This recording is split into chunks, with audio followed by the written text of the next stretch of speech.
นี่ปุ่งนะเมื่อปุ่งนี่กูรู้รักมาป้างนี่นะปลาดีตะกุลาขวันเอ้ยลางกับมันกับรักตัวเองยังมันปุ่งกี่โอ้ยเห็นละโอ้มาให้นะมาให้โอ้หมักสาลีนี่มันคือสูงแท้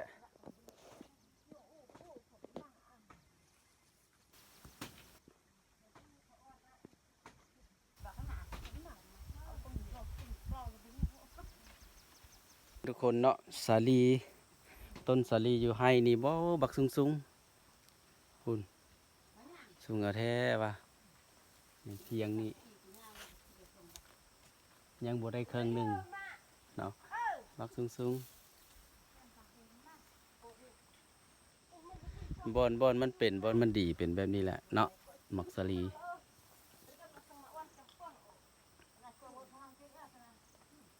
อัปเดตให้เด้อมาอัปเดตให้เนาะ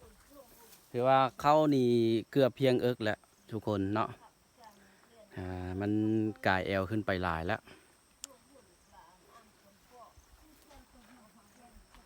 เมื่อนี้มาส่งเครื่องเป็นข้าวเป็นน้ำเนาะ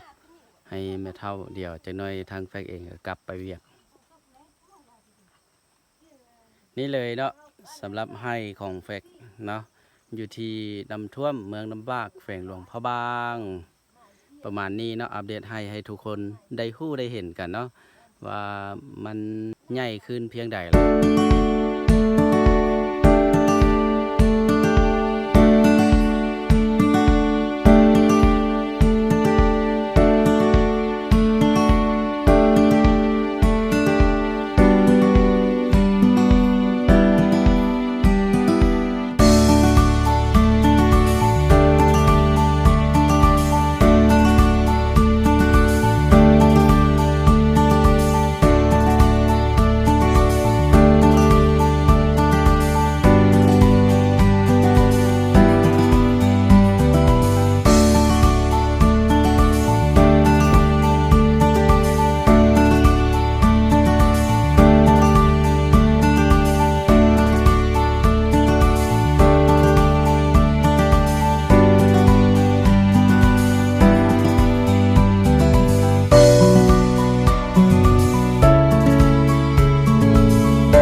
คือภาพบรรยากาศอยู่ที่ให้ของแฟกเองเนาะ